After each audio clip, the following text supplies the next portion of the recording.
Proven Not Perfect community, welcome to today's talk. I have the privilege of talking with Karla Evans Davis, Beauty Insider, Vice President Marketing for Ulta Beauty. If you happen to pay attention to the news rack, wherever you go, Subway, at the grocery store, or just flipping through magazines at the doctor's office, Essence magazine, you might even order it, okay? If you do, there was an issue in 2021 called Pretty Powerful, and it featured a host of African American beauty industry leaders, insiders.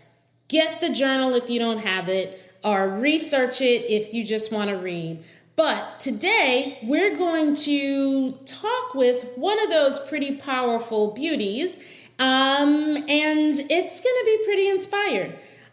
You know the drill. We're going to talk business. We're going to talk faith. We're going to talk confidence and courage and fortitude and inspiration and all the things, you guys. This one's really fun. It's kind of long, full disclosure, just letting you know. However, if you hang on in there for the full hour while you're working out, I think you're going to feel even better when you're done. Or if you chop it up in little pieces, just so that you can soak in some of what we're talking about, I think you're going to feel that you've won in that regard too. All right, I have said enough. Here we go. Karla Evans Davis, Beauty, Business, Brains. All right, it's happening. Hey, Karla Davis. Hey, how are you? I'm good. Girl, I have to tell you, since we were connected by the lovely Miss Shania Smith, Hi, girl.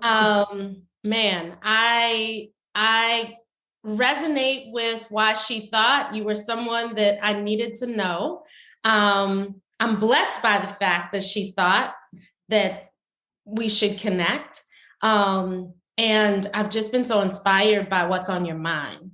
And I'm super excited for us to get in this conversation, because I would imagine that we're not on islands alone, right? It's kind of a thing, right? So before I go any further, because I tend to do this because I'm just in my zone, I want to just introduce everybody to you. I'm talking to Karla Evans Davis. You may know her because she is pretty prominent in the beauty industry.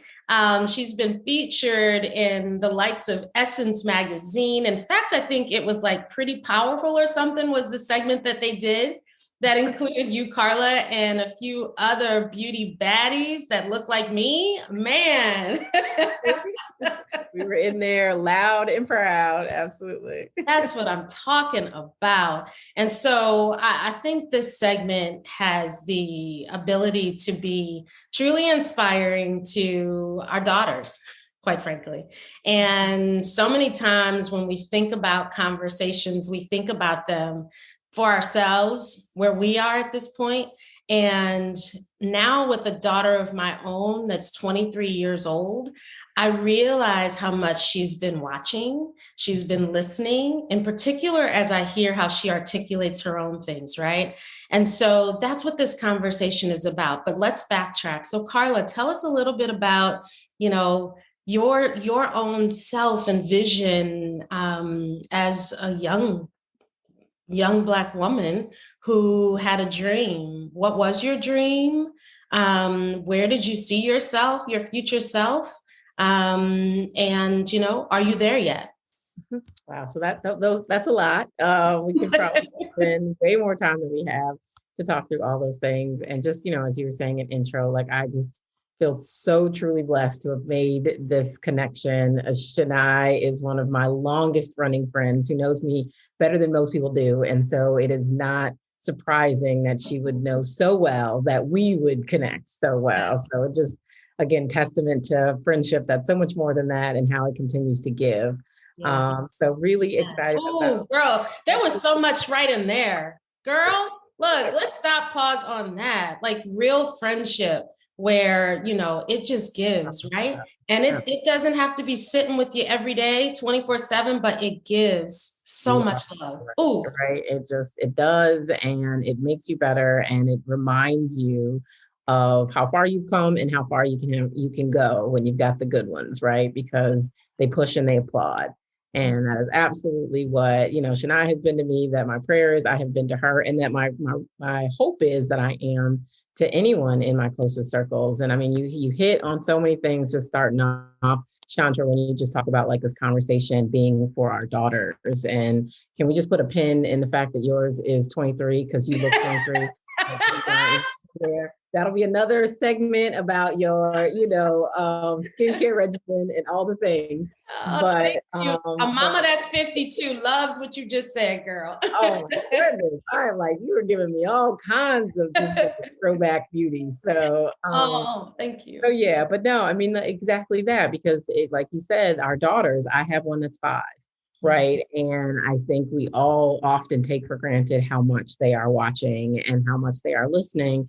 And it is my greatest prayer that when she does get to 23, that she is showing up in a way that reflects something positive in what has been poured into her from the model that I'm creating. And so, yeah, like starting from the start, gosh, like it's crazy to think that I have been on a bit of a journey towards where I am in my career for a while now, and that it was even put in my spirit and in my heart so early, which I know is often not the case with folks. Like, my story to tell, I love, because it just tells you a little bit about me in general, is I started down the route of being in marketing, and at something being in beauty marketing because of the movie Boomerang. Like, all of that, all of the Black beauty they were giving me, all of the, Robin Gibbons and Halle Berry fabulousness, all of Eddie Murphy. And I can quote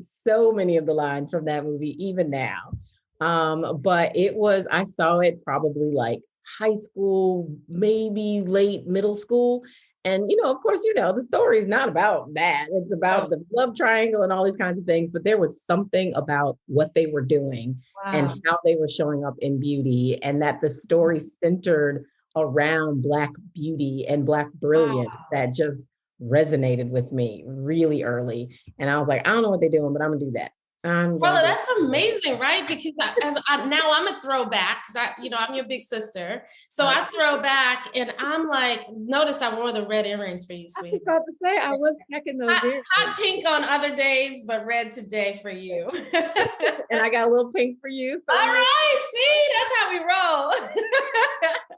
But I remember throwing back to that movie, and to your point, I do remember it being one of the first times where I literally sat almost mesmerized at the aesthetic value of that production. It was popping, like the aesthetic. Right. And I love that you, a little bit younger, were looking at it and that spoke to you. I mean, right off the bat. And you're so right. It's like the aesthetic of how it even came to life, and seeing these folks in a corporate setting and being smart and being creative and bring like all these things pulled together into one, one storyline, just like, it did it for me. Like at some point I need to find Eddie Murphy and Halle Berry and all of them and just give them so many, just like kudos to it. But that's what put me on the journey right off. And it just reminds me now that representation matters. And as cliche as that can sound, like I am a direct like beneficiary from seeing people that looked like me in places that I never even knew existed, that put me on the path to where I'm going, and where I've gone. So yeah, it started there. I have continued to think about like what that then looked like. So I went into like advertising essentially as an undergrad at Hampton University. So shout out to HBCU.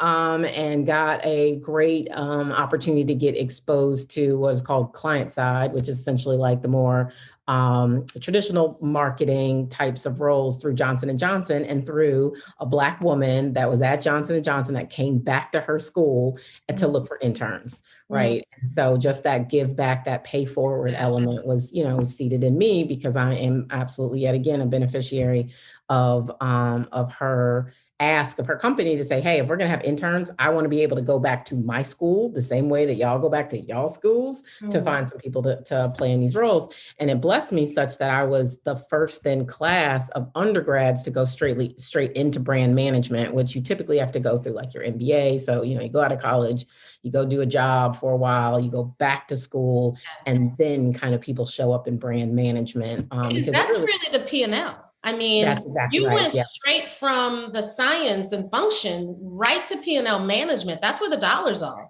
Yeah, exactly. Right. And I mean, and that was even the unlock for me. I was like, yeah, I love advertising, but I also like to be in charge.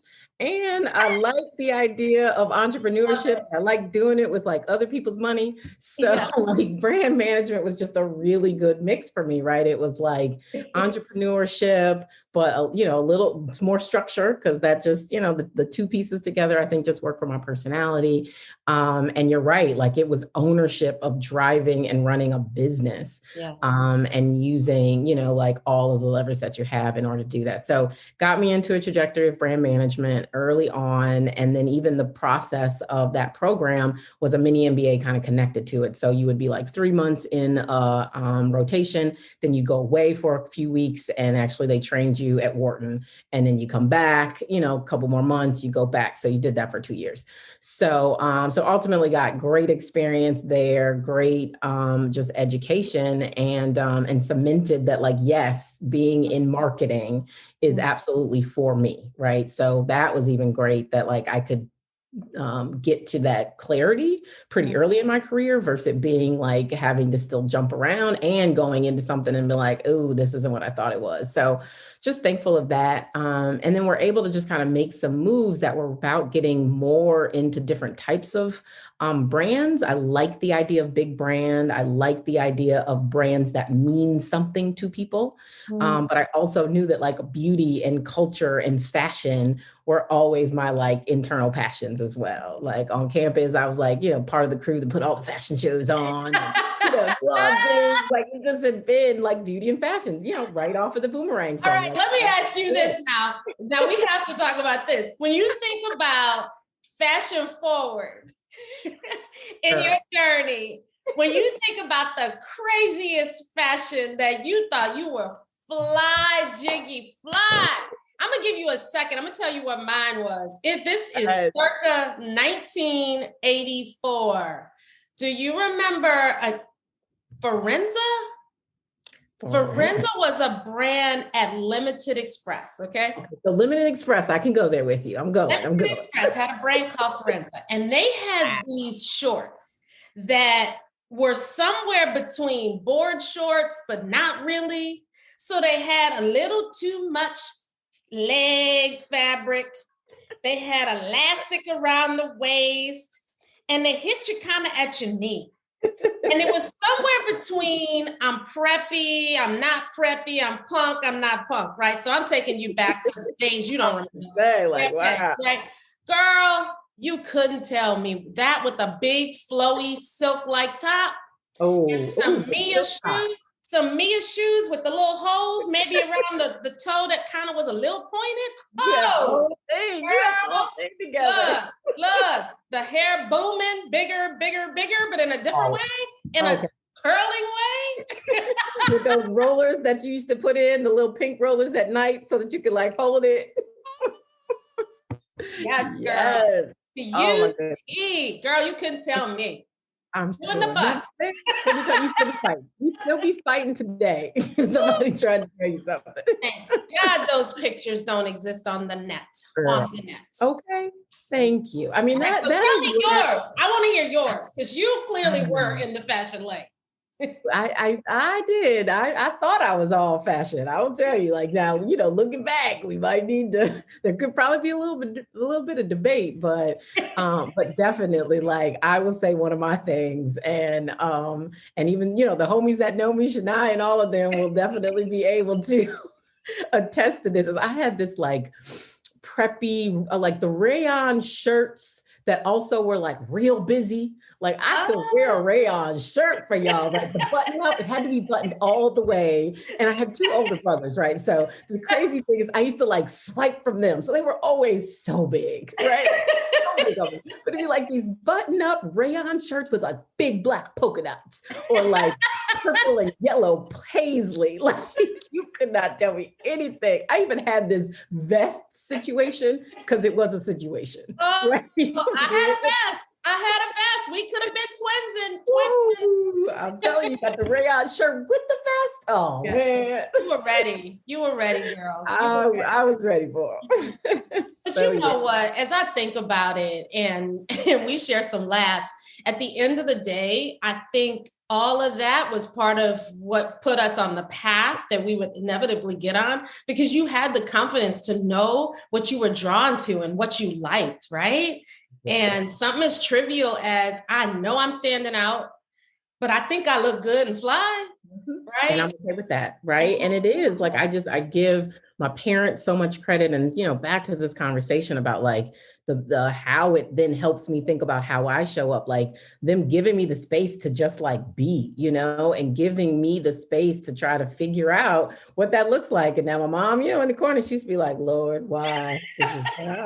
She needs to wear that. But thank God that she was willing, you know, to give me some space. And so it's even those kinds of things that I'm like, Lord, give me that discernment as well, where I, you know, where I might want to come in and swoop in or create barriers that are completely unnecessary and completely based on my own, often, you know, like very set perspectives on things that don't have to be Layla's reality, right? Yeah. And let me know the difference between the things that should be cemented because they're core to her value system and all of that, and the other things that are like, just let them be, them be, you know? So I am very thankful for that. Mm-hmm. She will find her way, really. I mean, she will. It will happen.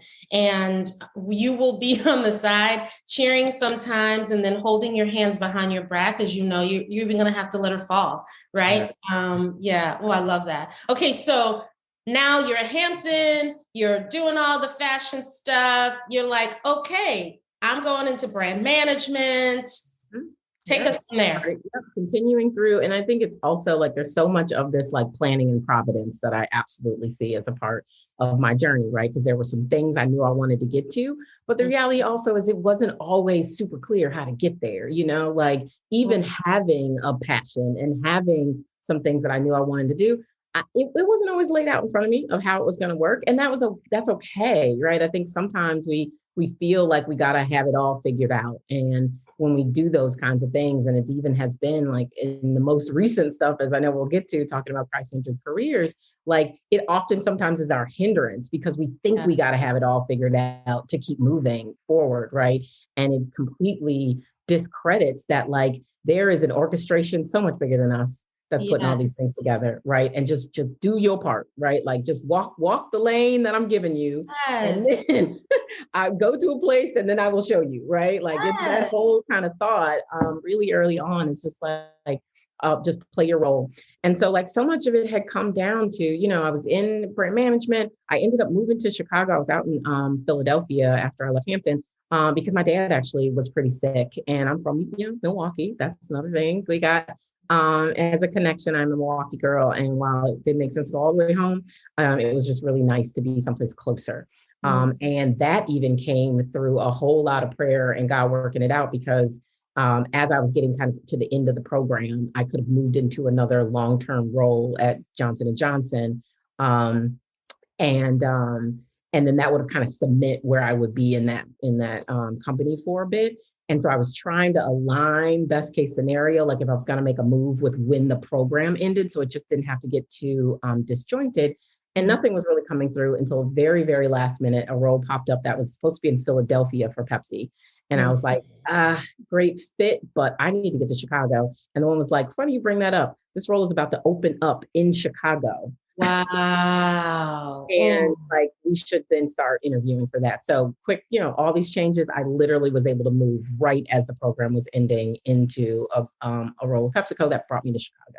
I bet you felt that was like a little bit of an affirmation that, yeah, you were supposed to be going back home. You were supposed to be moving that way, right? Isn't that amazing how that happens? It's like a ram in the bush, if I can be so literal. It was. No, I mean, and it was this thing that like, I was like, God, I am out of all options, right? Like, I don't know how this is going to work out. And he just, showed up big and bold, right? Like I often we love when he shows up that way. It more often tends to be these small things. And so we can Yes. often miss it. But like when it is big like that, it's like, Yes. you know what? I can't put this on anybody but God, Yes. And I appreciate those moments in my life where he just shows up so big and bold.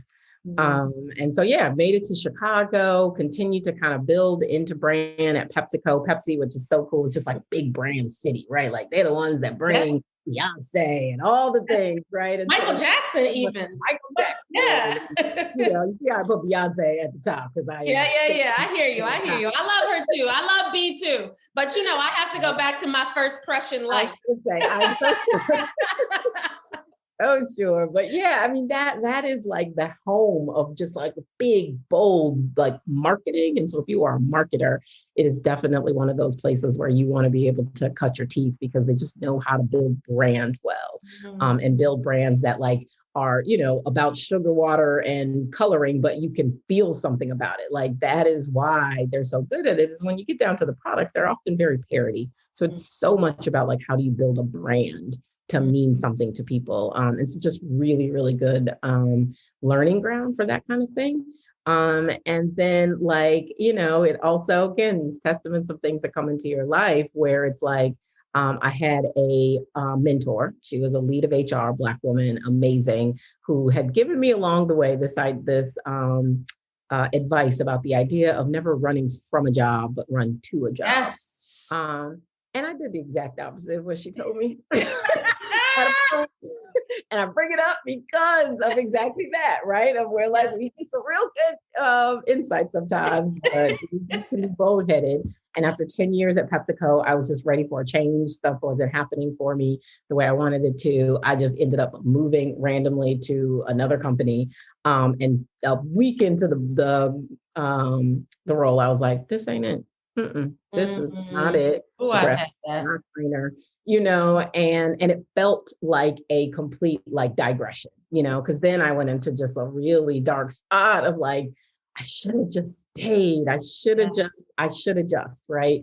And all those pieces. And so it really was this moment, even on again, like you have a trajectory, but sometimes there are these side steps, right? And that doesn't take you off the path necessarily, but it does kind of make you have to rethink like, what are your priorities and how might you still use them and leverage what you have to get the best out of it, I think that's the goodness of faith and provision too, because I know that I've done what you said, stepped off the path.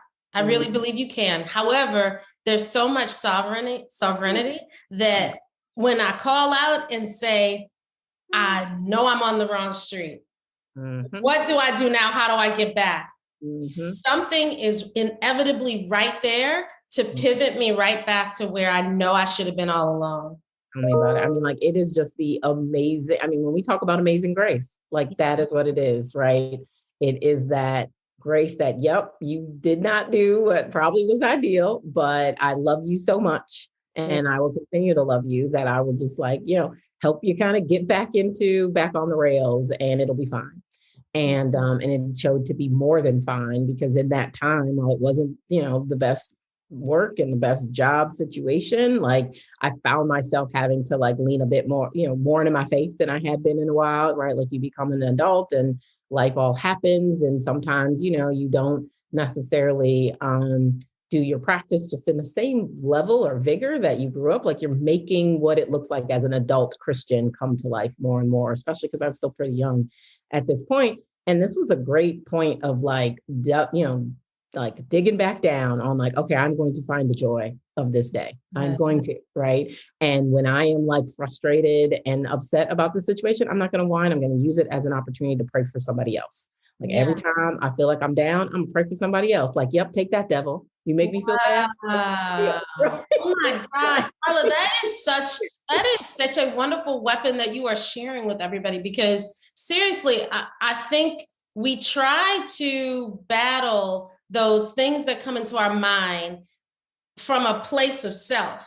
But what you just said, the beauty and brilliance of that, if you use the weapon of love for another, girl, so that sister that you know needs your word and your prayer, and you just give that as a result of something that's attacking you, man, talk about manifesting goodness. Girl, I love it. And planting seeds. You made it sound so much more beautiful than I was thinking. Girl, nah, that's good. That's good. See, you just do it. It's just your essence. Yeah, it was my way through it, and I just am thankful for that, as something to hold on to as going through it. And again, like, it's all relative. Like, it wasn't like the role was horrible and I was being abused or anything, right? Like, I want to make sure I keep it in right context, but I just knew it was not a fit at all, That's right. and That's still right. wanting to like show up even in that role in the best that I could for as long as I had to be in it until I could figure out what was next, and wanted to make sure that I could come to it in the right way. So just had to tap into some things in different ways to make that happen. But again, like the other thing, through a mentor, and that will also be a bit of my ongoing reality, and the thing I often tell to other folks too, is I moved through this world and through this career on the shoulders and from the pulls of others.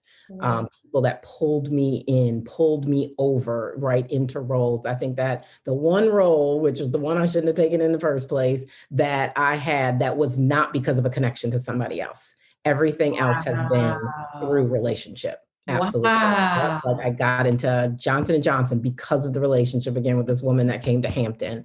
I got into Pepsi, my first conversations, because of somebody that like at least got me connected to their to the recruiter. And so, yeah, like there were just a lot of these pulling overs, even in Pepsi. Like, I was in a kind of more sales leading role when I first got there. Hampton alum was on a part of the team that I wanted to move into. He moved me onto his team. So I just so impress upon folks, both like, as they're coming up their career and as they're in it, is like, relationships have made my career happen, and just how important it has been. And so I had this relationship with a woman that had been on the advisory board for PepsiCo, and we just kind of hit it off early on. But she was an entrepreneur. She had a business, and so I just kind of started doing a little bit of consulting for her on the side for her business. And then she calls me one day and she's like, hey, I have some friends. Like, she got friends in very high places, this woman, which I just have always appreciated, who's taking over the lead at Johnson Publishing Company and Fashion Fair. Wow. And I'm going to go over and be the president. Wow. And come over and like lead the marketing for me. Would you be down? Girl. Tell me about it. I mean, talk about full circle. Because for all intents and purposes, that brand in Boomerang was probably modeled off of fashion. Yes, 100%. 100% had to be.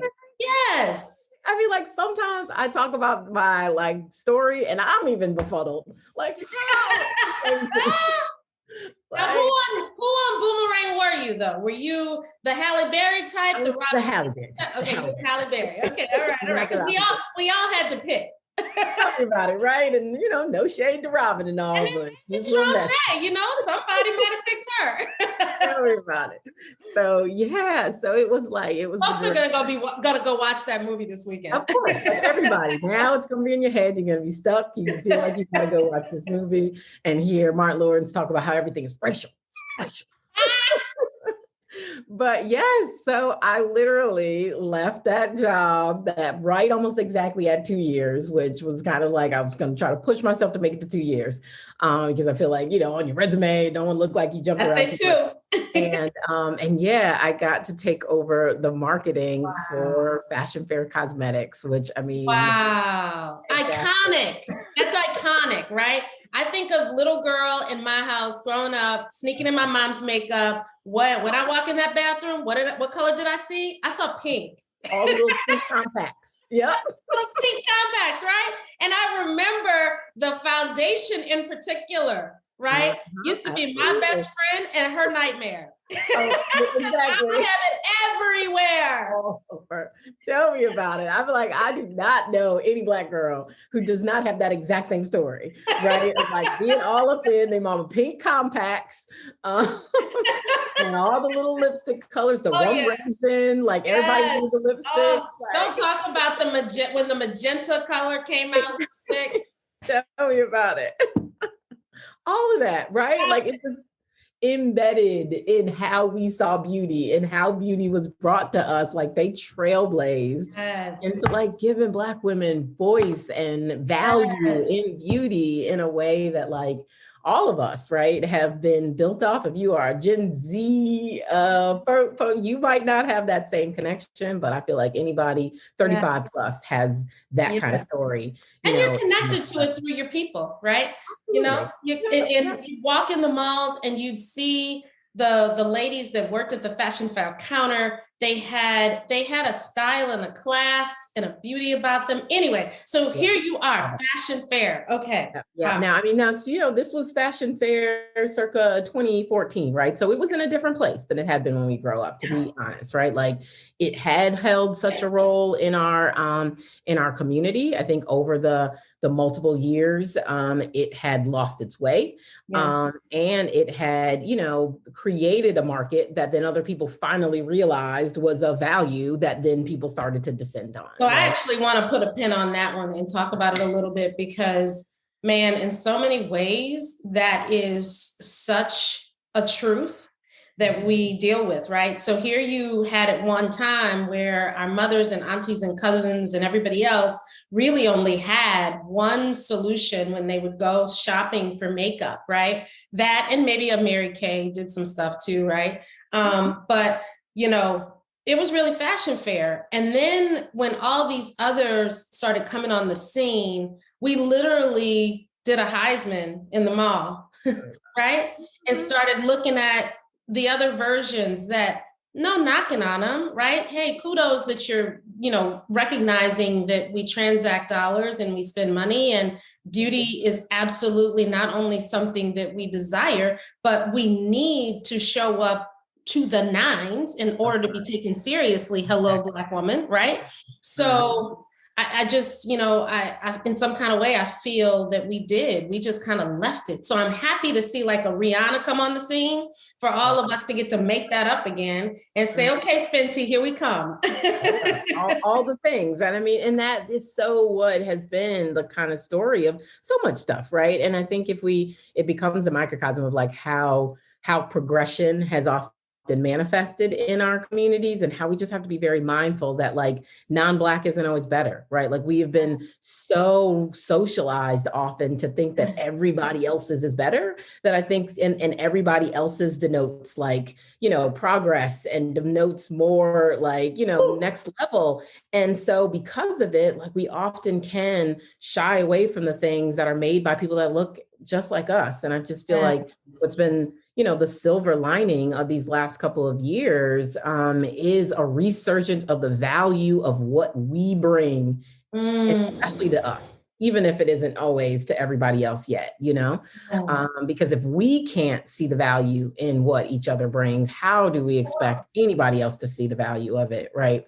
And so, it was definitely one of those things that like was very bittersweet of that experience, right? Where it was just like there was so much that this brand could be and meant and had the ability to do more. And kind of fast forward even right now, what is really actually cool to see is it has had a bit of a resurgence. The ladies, thanks to you and the seeds you laid. A little bit. I would like to think. Yes. But, the CEO of Johnson Publishing Company at that time and the president actually bought that brand and Black Opal to Black women. And so it is now fully Black owned, and it is back out into the market and has been rebranded. And, it sounds like it's really starting to at least get more attention than it had over the last decade, which is just I'm incredible. gonna look out for it. I am. I'm gonna look out for it. I'm even gonna put, so it's in the competitive, but I will put the plug out there because again, Black owned business, you know what I'm saying? Like, let us all support it wherever it sits. So I wish it all kinds of luck, and I will, decide at some point if I'll go over there and buy something from them. Just a little lipstick, just a little lipstick. It'll be research. Market research is what I tell them when I go up into the black and white stores. I love it. I love it. Girl, it reminds me of Divine Nine, right? Like there's love, right? Right? You can buy some fashion fair. Exactly. Right. Maybe I'll just buy it online from their even website. But I mean, Ulta's gonna get it in spades. Right. We are finding all different ways and to make sure that we are supporting. By the way, I have to start to give a nod to Ulta because I love how I walk in there and it literally is a one-stop shop now. I also have to give kudos to the loyalty program. When the loyalty program was first started, I literally hated it because it was so god awful confusing. And I also never thought I was really getting any value. Now, seriously, it is so good. So now I can go in, get whatever I need. And I get to the register and she's like, oh, you have such and such dollars. And it's like a hallelujah moment every time. And because I go in there so much, there's always like so much more than I thought. So, and what you're carrying too, is really speaking, and it's so clear, the flow and what's available and which aisles should speak to me. Also the number of Black owned products has increased probably threefold in the last 5 years. So yeah, no, I mean, so I had to do my little commercial break. Y'all can thank me later. Exactly. Well, I'll thank you right now, but it's like that has always been, for me, what success looks like in this job is for somebody like you to be able to feel like they can have that experience just like anybody else in that store. And so it just always does my heart well when there is a Ulta like fan in the space. Yes. It's been a long ride. Like I'll, supercharged through this. I was at Fashion Fair for a little bit of time, but a old boss of mine had just moved over to Ulta Beauty. She had never worked in beauty before either. Mainly kind of came up through a similar brand management background, and she had been asked to come over to start leading marketing for Ulta Beauty, and it'll be 7 years for me in April. Wow. And this was like their first foray into actually doing more traditional marketing. Like, Ulta Beauty is a retail place, and as a kind of traditional retail place, like they had the little flyers that went in the newspaper. Yep. They had this little, booklet, mag, as we call it, that came to people's homes connected to the loyalty program that they were doing. But that was like it. Like it was very, very old school in how they thought about marketing. And they were blessed to get 8.5 years ago an amazing CEO, a woman by the name of Mary Dillon, who you can talk about her a little bit in my story, has a similar background. From a marketing perspective, she came over. She's like, this is a great business that doesn't have a great brand. We can do something about building a brand. So she brought in brand builders. Wow. She brought in her right-hand person, this guy. He brought in his right-hand person, which was my boss. And we hadn't even worked together in the last 3 years. She was like, I think you could do great for this. So I literally came in to like stand up a function for the company in a way that I had like never done before, but kind of harness a lot of the things that I had been, and especially like the last piece was that I had worked in beauty, like in this stint on Fashion Fair. So it was just like all the pieces and parts coming together. So look, as one transformer, change leader to another, or one creator, white space, make it happen to another, you are in charge of standing up a function. Okay. First of all, how did you even begin to get your head around that? And what do you think equipped you to be able to do it successfully? Yeah. Oh my gosh. Such a good question. And takes a lot of reflection because I mean, early on, if I'm being very transparent, like I think I super questioned right on, like, can I do this? Like I still know I came into that role with a ton of imposter syndrome. Yep. On like, what does it look like to do this? And oh, by the way, I was the only one that looked like me. Hello. I Yes. mean, so that was already a thing. And then like the little bit of a team that even existed, one of them had thought she could do the job. And so you come in with already a little bit of that, right? Of Ugh. somebody that like thinks they should have gotten the job, but they Yep. didn't. And so now, figuring out how to establish like your role, your leadership, and your vision, right off of this thing, like it took a lot of just like, fake it till you make it a little bit on the front end. And then I even tell, dear woman on my team these days that I actually worked with. She came in a week after I did, and we had actually worked together in a previous role. And so she came in with me of just like, sometimes you got to call your own receipts, right? Yeah. Like you got to remember your own accomplishments as a reminder of why you deserve to be here. Because Yes. that I think often when you are in those spaces of like not exactly knowing how this is going to work, like remembering things you Yes. have been able to figure out before and fairly successfully, if nothing else, it's just bringing the confidence. Yes. So that you can instill the confidence in others that you can figure it out. Right. So Karla, that that is a strategy that if no one has ever heard it, they need to really think about it and personalize it because I actually, unfortunately, was not with women even. So it was always men who didn't look like me and not always pulling in my corner, right? And so I had to come up with my own strategies. And one of them was exactly that. I would have my own running list of what my accomplishments were to the point where I would be able to articulate it if necessary. However, more importantly, for me to read it on a exactly. daily basis and deposit within me that no matter what they may say or how they may be behaving, I did this. Love that. Oh my gosh. I mean, and even just the foreknowledge to think about writing them down like that, it took me a while to get to that point. Like I would just have those moments where I would just be thinking about it or, trying to reference back, but keeping the running list, and early on, and especially when you are in those spaces where you feel most doubtful when you're making those bigger changes. Like I think that is such great insight, Chandra, on like keeping your list because sometimes when you don't exactly know where you're going to pull the confidence from to make this decision or make this change or figure out something that you've never figured out before, like that's where the confidence often comes from. It's that, and then giving the space to say, Lord, I know what you've done for me before. Yes. That you've allowed me to manifest before. Like, I'm gonna need you to come on in. I'm gonna need you again.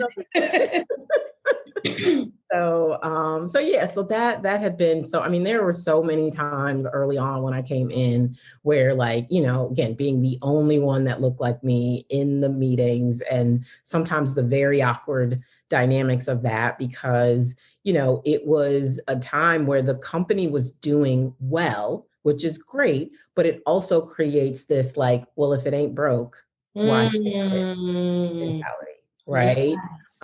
And especially when, I'm coming in and the role is to kind of figure out what is this brand about. And so I'm doing, what marketers do to figure this out. And you do market research and you go out and start talking to people. And one of the fun things to do as an exercise for like brand personality. So when you're kind of, you think about a brand, best case scenario, you kind of think about it like a person, like it should have a personality, it should mean something, it should have values, all these things. And so you do these exercises where like you try to personify a brand, right? Like if it was a person, what Yeah. personality would it have? What would it look like? Where would it go? All these kinds of things, because it helps you to understand how people are internalizing like who you are as a business. And there were lots of great stuff that only came out like, oh, it's approachable and like easygoing, and doesn't feel too overly rushed. And, I can go in it and just kind of like take my time. And so it's kind of a little bit more of a chilled, laid back, approachable kind of person, which is all great things to hear because beauty can feel feel intimidating, and beauty can feel very, like exclusionary. And so knowing that our brand doesn't manifest that way is a huge thing to find out. But when you start to say, so who would this person be? And it's all blonde women and blue-eyed women. And, and all it was essentially like a white soccer mom from the suburbs was essentially the brand, because that is who that experience seemed like it was best fit for. And that's a problem. That was definitely a problem. Because yes, it worked for those folks, but there are a whole lot more than those folks that were out there that have real money and like have real beauty needs. And if we were going to be a business that really was going to even be posed for the future, where not at less and less people are going to look like that, we got to start now better positioning ourselves in order to do it. Right. And so it was like starting to have these conversations really early on. I remember there was a director and above meeting that we were having. They did them on kind of a biannual basis, where you come in and they talk a lot about like the brand or the business strategy and where the business is going and some of our key priorities, because it brings in like a lot of leadership from our field organization, who at the end of the day are the boots on the ground, right? The people that work in the stores, the leadership in the stores. So you do these things and we talk about our priorities. And so I was given a slot on this session to kind of talk about where we're going with the brand. And I started talking to my boss, and at that point, he's our CEO now, but he was kind of a chief over marketing and merchandising, about needing to become a diversity forward brand. Wow. And that like from everything we see, our brand is very pigeonholed and very much thought of bringing to life a very important proposition, but only for certain people. And that can't be. Right. Nope. And that like for us to be able to continue to grow the way we need to, everybody has to feel seen, heard, and valued in how we make beauty show up. Karla, that was such a bold position and statement to make when you did look different in the room. And pre-2020, that was a hard conversation for people to even want to hear. I know you're a woman of faith. I know where your compass is centered, but how did you pull together the strength to be so centered and so committed and convicted in what you knew was the right thing to say and bring forward, even when you knew that there quite truthfully was a risk? Oh, for sure. Yeah, no, it's a risk of judgment, if nothing else. Absolutely. And I mean, and that's what I think tends to be our hindrance in being able to have the impact that we want to have, especially in these corporate spaces, is because like, we often feel like we just barely here to begin with, and so like, not necessarily feeling even the confidence in your value to the organization and then I'm going to try to like upturn the apple cart, like on top of it, but yeah, I so feel like it has definitely been, a part of the covering that has just always been on my life. And I absolutely acknowledge that, because there was a couple of things I think that were helpful. I mean, one, so I kind of alluded to her early on, but we'll just do a little bit of a deep dive into it, because I absolutely feel like God will put all kinds of people in certain places and, in your life and around you for reasons. And Mary Dillon, being the CEO of the company at that time, absolutely created an open door in a way that did not exist before. It did it for a couple of reasons. I mean, up until then, even though it was a beauty business, it had never been run by a female, which already was like so progressive that like, a category that is 98.7% fueled by women, right? Like maybe a female should be leading it. I don't know, right? And so that was already like crazy, girl. So already was game changing. And then just a little bit about her story, and not to build it out, but essentially she came from more meager beginnings than the average. Like she is a first generation to go to college. She actually grew up on the south side of Chicago. Now it looked a little different when she was growing up than it does now. But I mean, just Right. like way more humble beginnings than the average person in her role, right? And so I think it just gave her and has given her a broad, like a bit broader of a perspective than the average white person, average white woman, into the fact that like, even if I don't get it, I acknowledge there are things I don't get. I acknowledge that are things that are outside of my purview that are of value. And I just know that her having that type of bent, just to even begin with, created space. Started to create space, right? She actually poured into me really early. And I think that again, the favor of that is people saw that she kind of liked me early on, right? So, it's not like I was a whole, they might have been like, we don't know why RCA dog had turned, but they like her. She likes her. Yeah. I'm like, I'll take it. Like it definitely has continued to build. Like she's actually no longer our CEO and we have a relationship still.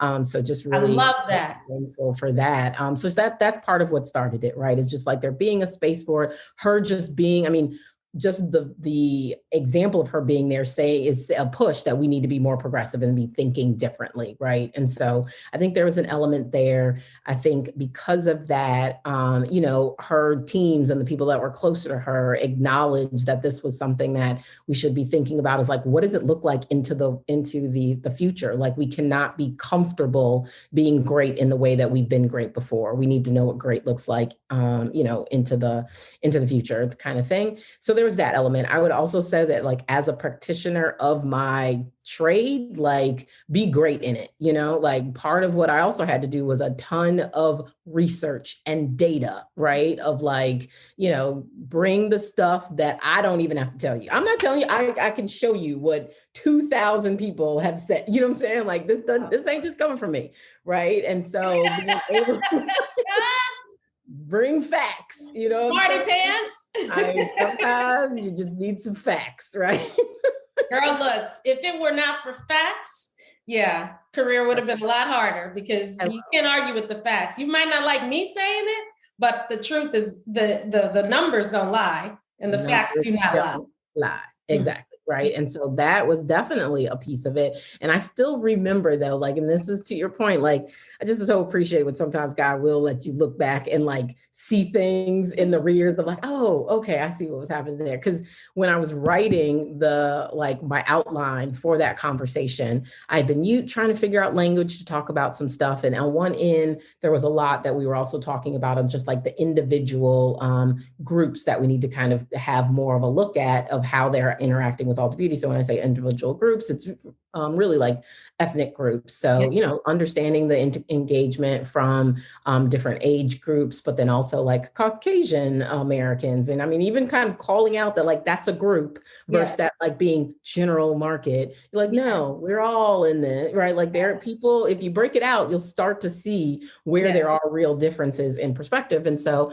there's a lot that we know is also growth with the Hispanic community and all of that. And one thing that someone had written once before, there was this like being Latin forward was just a language that had kind of shown up in something once before. And I don't even remember what made me think about it, because then when I was writing this, I remember when I first wrote like diversity forward, like, like what does that mean?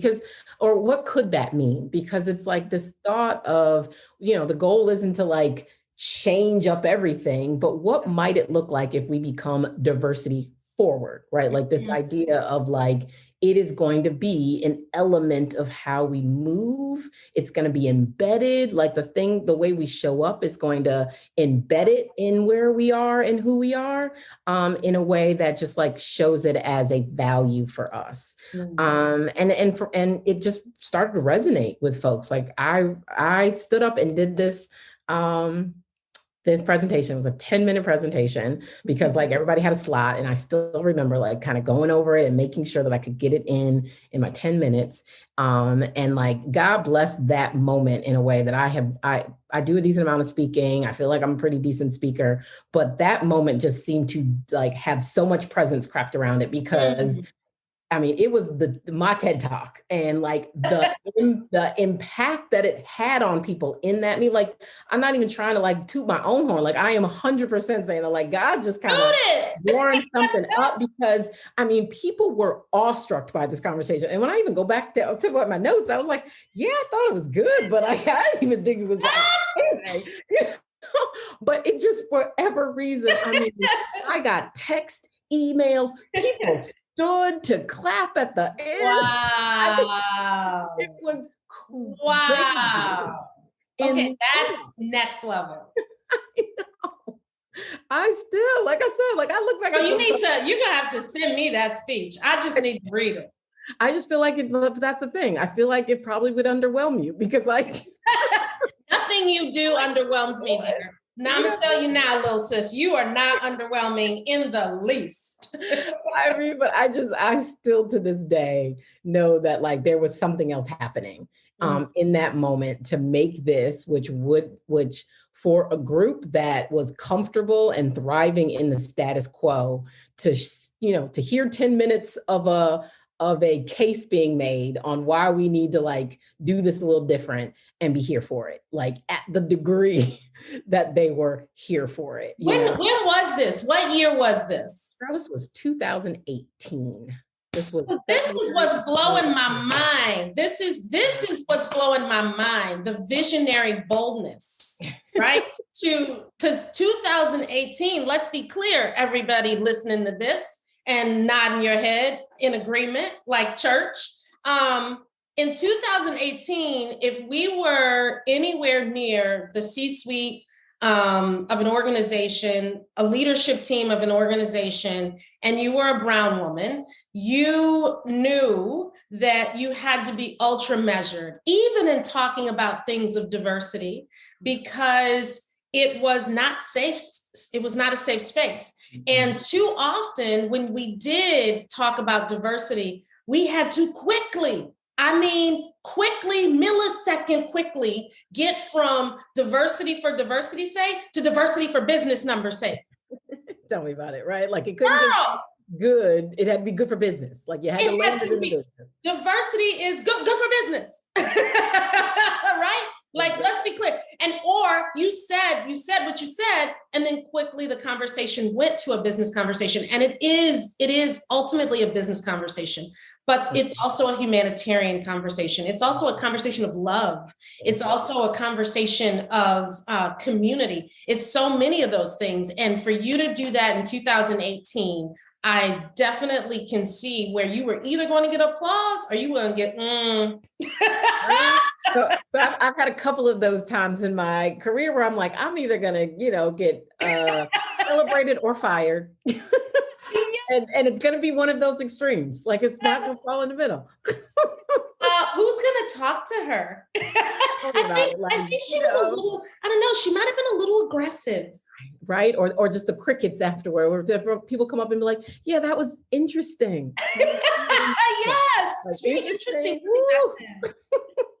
That's the word, man. That's what they'll give you. But yeah, girl, I've been plenty interesting. It's all good. So Mary Dillon is the woman that we should call out and acknowledge for her leadership. And quite frankly, it sounds like not only making space for your voice in her demonstration of leadership, but maybe even walking that walk such that anybody else that reported to her had to take note in a different way.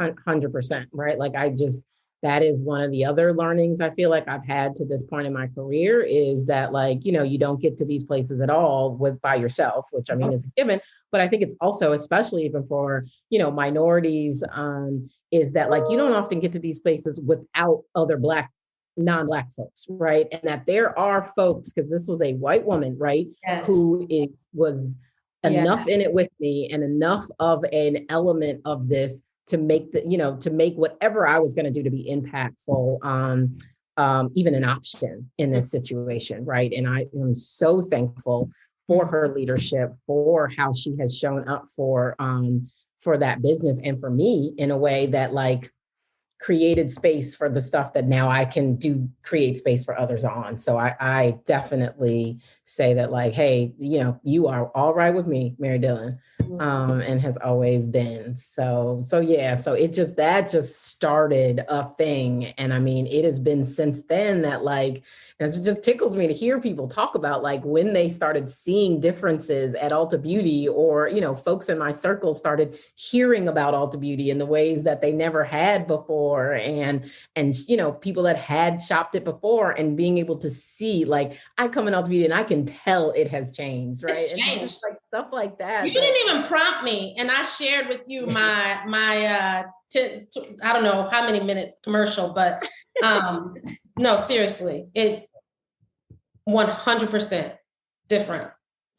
So I acknowledge and honor you for your fearlessness and your boldness in the boardroom, to speak up, even when you know that there's a risk in doing so. Those that have watched me move and flow in the boardroom would say that I probably represent that a whole lot. But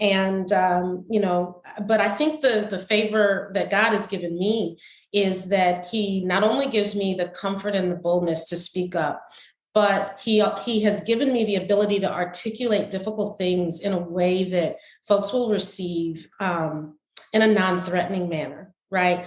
Even if it's to the point. Yeah. So I'm grateful for that. That is such a superpower, right? Because like, coming into it with the weight of how, who people see, which, is real tough for us, because their bent is that we already are aggressive, even on our non-aggressive days. Well, and I think it become uncomfortable. Girl, that's right on. And it took it, through that leadership journey, there was a woman who was in executive leadership development in one of the companies. I'll say her name, Maisie Gillis, who she was so forthcoming and gentle in expressing how, as a Black woman, and the way that I move, which is very non-traditional, right? I'm showing up in the boardroom already looking different, with the hair doing different things and all the things. And she said, your presence is big, right? And she said, and that is to be honored in all the great things. But because your presence is big, you must understand that when you're communicating, take note that the presence is big. So how do you make that play for you and not against you? And she said it in such a wonderful way that I didn't receive it as are you trying to, you know what I mean? Shush me. No, I actually felt like she was trying to amplify the goodness that I had to say by giving me some just reinforcement around my own cadence of voice. So much of leadership that I think, those that I get the privilege to mentor, we talk about is our voice and our cadence, and understanding our own natural essence and timing. And when you do that, all the things that are flowing down into you that you were going to flow out, they're going to flow amazing, because you're doing it in order, right? And so on that note, I need us to flip real quick forward to the book, and we need to talk about in order. I know that on your mind right now is the very important mission of living your Christian journey, and living it boldly and living it out loud, and also honoring your gifts and talents and your position. I know you're thinking about that. Why don't you share just a few things that are on your mind in that lane right now? Yeah, absolutely. And I mean, I think, like, I'm still sitting on this thought on, like, the cadence of your voice. Like, it's like, man, there's so many levels to that. And this is why I need to sit under your feet even more. We are together, boo. This is Shania, we love you. Exactly. You're going to be at the retreat too with us, boo. You're right in the middle. And she's never going to let me live this down. She's like, I said you. Love me, but it's all good. But yeah, I mean, so it has absolutely been an element of, like, how do I ensure that I am showing up in a way that, like, gives glory to God in all parts of my life, right?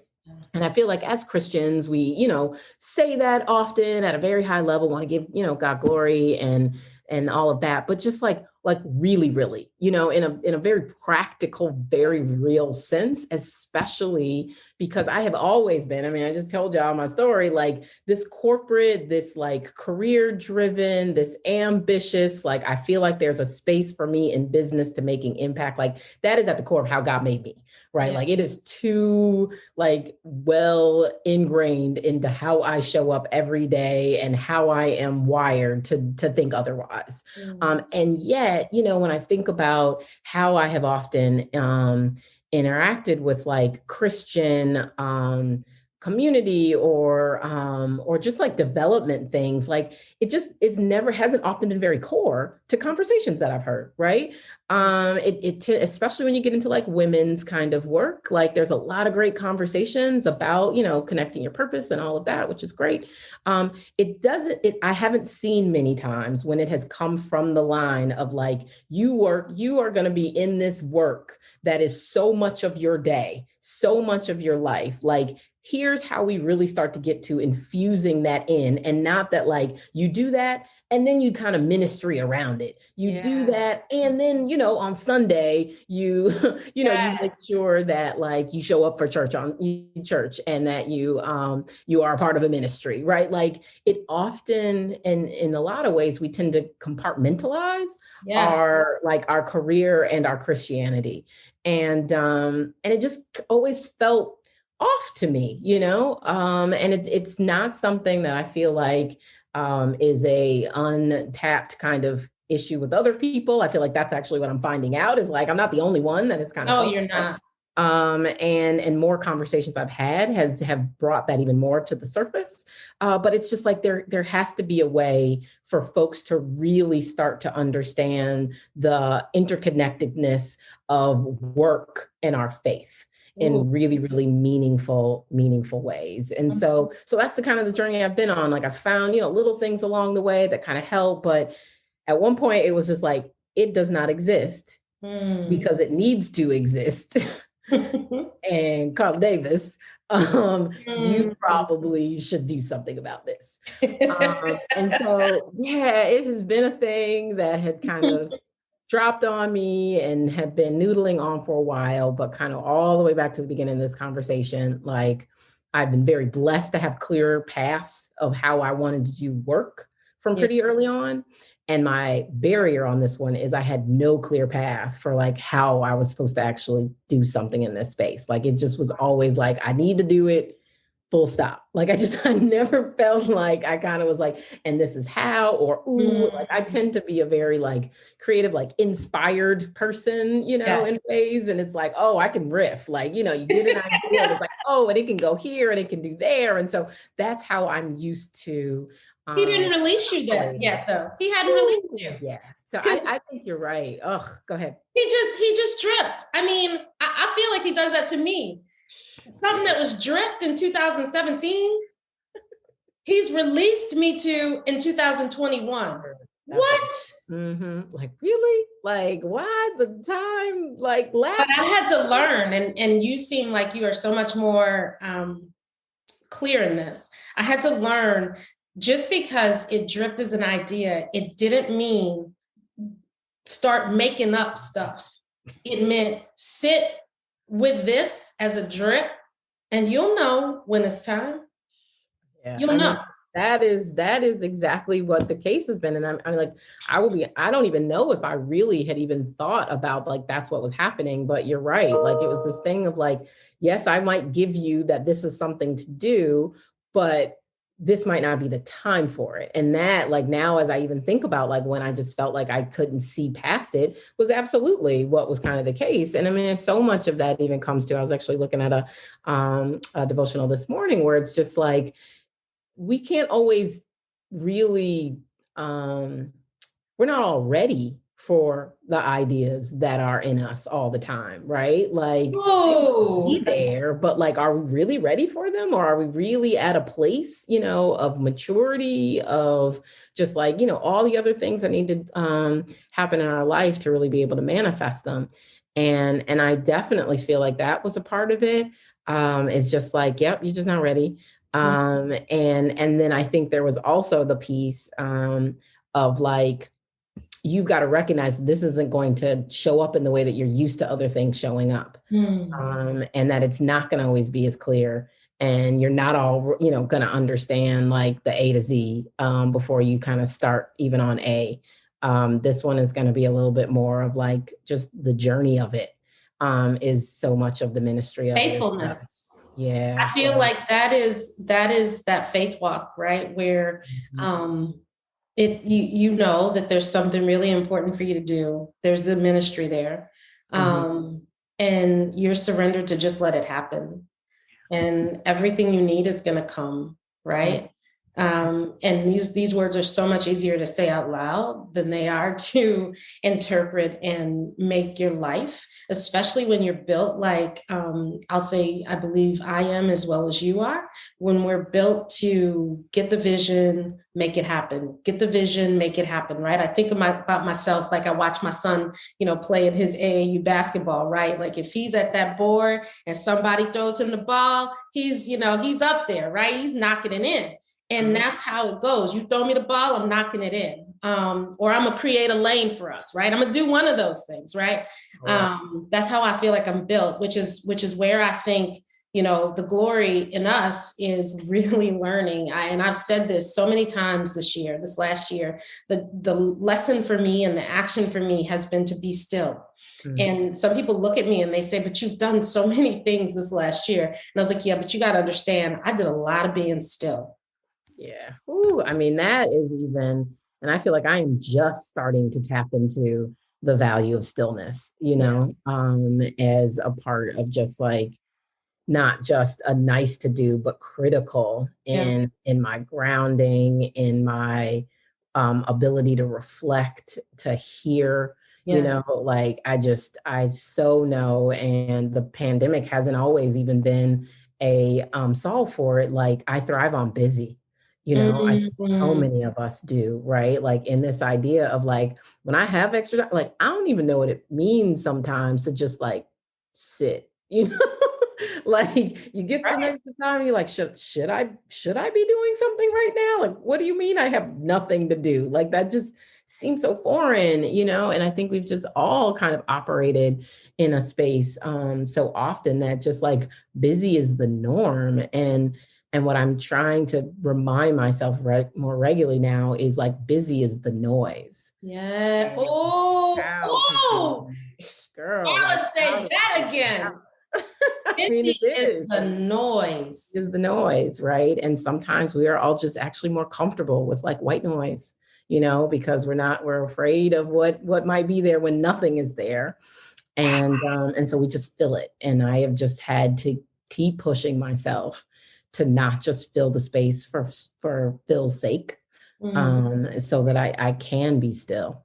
So let me ask you this. I'm going to throw something on for size. When I think about Christ-centered careers, is there something in that is teaching us, like you and I just said, to be still and to allow purpose to come and to allow the voice of God to be articulated? Is that work of Christ-centered careers? Because we both kind of said we felt pulled and passionate about our professional journeys and where we've gone, but we've also said that fast forward to some success, we see where the gaps were, where we were not clear in listening. Is that perhaps one of the elements of being in a Christ-centered career? It is now. I mean, I just read girl, shoot, I told you from the beginning that this thing is a journey and it is building. It is building. And I mean, like oh my gosh, like these are the things that like, as I keep kind of going through through this process, like just keep getting just dribbled in, of like, oh gosh, yes, that is so much of it. Like, I mean, we talk about this idea of like prioritizing our spirituality in our busy lives, but I think even in the construct of that thought, there is a problem, right? Like, how might we think about becoming less busy, like, how might we think about becoming more still? Because I'm going to tell you this. I think I've been given a lot of thought to, as I think about what I read in the Word, and I think about the walk of Jesus. The thing that comes to me, I don't know about you, but I feel such a sense of peace as I think about him walking through this journey and how he moved and how he lived. He did a lot. When we read the Word, he did a lot, but I don't hear who overworked did a lot, right? I hear and receive peace. Oh, that's so true. And so that there's something there for me to unpack about, well, if that's what I read and what comes to me, then there's something about being purposeful and on a path of getting a whole lot of amazing things done, but with peace. And if you're in your lane, it's coming. If you're still, it's coming. If you're hearing him, it's coming. It's when you stop hearing him that we start leaning into that white noise, at least me, right? That's where I get into trouble. Yeah, no, I think so much of it becomes like we're all still trying to, like, there's just so much striving in our lives and in how we are socialized, even as Christians, right? Of like still trying to, add our value, trying to be worthy, right? And like, I think as we even think about that as a part of the Christian, like, thought, like our first push should be, no, he has already shown our worthiness, right? It's like, how now do we work out of a acknowledgement of worthiness versus like working to strive to be worthy, right? And how that shift of mindset, it should kind of help us as a navigating tool, right? Of like, Yes. I'm not striving to be. I want to operate out of the reality that I am. And how might that, reprioritize what I feel like has to be on my plate, and how I show up every day. So, yeah. There is so much more to talk about. Oh, I'm like, oh my God, where did the time go? I mean, seriously, like, we could just keep going, and we will keep going. But I'm excited to be a member of your team to make Christ-centered careers come to its great purpose. I'm super excited to work with you because I believe in these words. I believe in this vision. I believe that it's something that will be so helpful and impactful to individuals and to organizations and to boardrooms. I believe that. Because you're going to have people that are truly on assignment, like truly on assignment. And when you have people truly on assignment, man. Tell me about it. I 100% agree. I'm so thankful to have you on this journey with me. Like, we've given the shots out for the connection, but no, seriously, like, you are absolutely a manifestation of God showing up in this. And I'm so thankful for just even the conversations and what you poured into me to date, and where I know we will continue to engage, and just where this thing will go. So thank you for the time, the chats, the text messages. I mean, all the things. We're just starting, Moses, for real. Yes. Absolutely. Well, look, I'm gonna tell you this. Keep up the good work at Ulta. We're all pulling for you. We're pulling for the organization. Maybe even get Fashion Fair in there too. All right. Thank you. God bless. Bye. Take care. Bye-bye.